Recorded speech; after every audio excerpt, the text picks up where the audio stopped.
Hello நண்பர்களே, welcome to mix media. நம்ம வீட்டில் யூஸ்வலாக இட்லி, தோசை எல்லாத்துக்குமே நிறைய வகையான சட்னி பண்ணியிருப்போம். நான் இன்றைக்கி சோள தோசைக்கு காம்பினேஷனாக இஞ்சி சட்னி செஞ்சுருக்கேன். இந்த சிம்பிளான இஞ்சி சட்னி எப்படி செய்யலாங்கிறத பார்க்கலாம். வாங்க வீடியோக்குள்ளே போவோம்.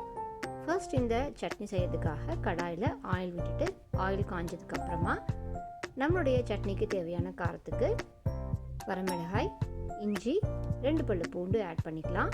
இஞ்சி கொஞ்சம் கூட இருந்தால் தான் நமக்கு இந்த இஞ்சியோட ஃப்ளேவர் நல்லா வரும். அதனால் கொஞ்சம் கூட ஆட் பண்ணிக்கோங்க. 2 பச்சை மிளகாய் அண்ட் 2 வரமிளகாய் நான் ஆட் பண்ணியிருக்கேன். இன்னும் உங்களுக்கு வேணும்னா 2 பச்சை மிளகாய் கூட ஆட் பண்ணிக்கோங்க.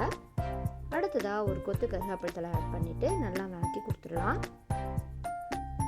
இந்த ஆயிலையே நமக்கு வரமிளகாய் அண்ட் பச்சை மிளகாய், இஞ்சி எல்லாமே நல்லா வணங்கணும். அப்போ தான் நமக்கு அந்த ரா ஃப்ளேவர் இல்லாமல் இருக்கும் சட்னியில்.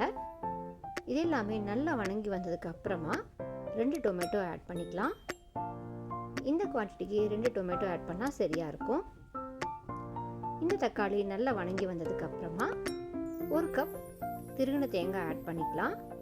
தேங்காய் ரொம்ப கம்மியாக ஆட் பண்ணாலே போதும், ரொம்ப ஜாஸ்தி ஆட் பண்ணக்கூடாது. கொஞ்சமாக தேங்காய் இருந்தாலே கரெக்டாக இருக்கும். இது எல்லாமே நல்லா மிக்ஸ் பண்ணி வணக்கி கொடுத்துடலாம். இந்த இஞ்சி சட்னி இட்லி, தோசை, பணியாரம்னு எல்லாத்துக்குமே சூப்பரான காம்பினேஷனாக இருக்கும். நான் இன்றைக்கி சோள தோசைக்காக இந்த சட்னி பண்ணேன். ரொம்ப சூப்பராக இருந்துச்சு. கண்டிப்பாக எல்லாருமே ட்ரை பண்ணி பாருங்கள்.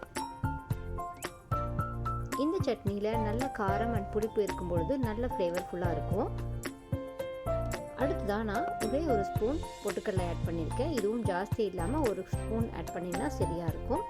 இப்போ இது எல்லாமே நல்லா மிக்ஸ் பண்ணிவிட்டு ஆற விட்டுறணும்.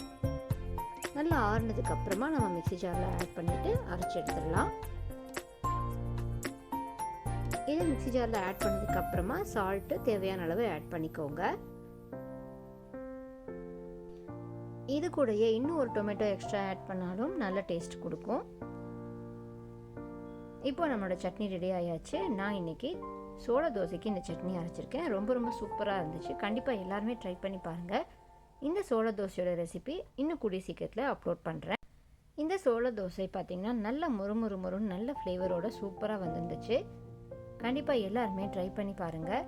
இந்த சட்னி சூப்பரான காம்பினேஷனாக இருக்கும்.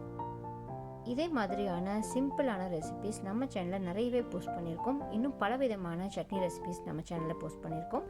எல்லாத்தையுமே கண்டிப்பாக போய் எல்லாருமே விசிட் பண்ணி பார்த்துட்டு உங்கள் ஃப்ரெண்ட்ஸ் எல்லாத்துக்குமே ஷேர் பண்ணுங்கள். வீடியோவை ஸ்கிப் பண்ணாமல் எண்ட் வரைக்கும் பாருங்கள். இதே மாதிரியான சிம்பிளான ரெசிபிஸ்க்காக நம்ம சேனலை மறக்காமல் சப்ஸ்கிரைப் அண்ட் லைக் பண்ணுங்கள். டாட்டா, பாய்.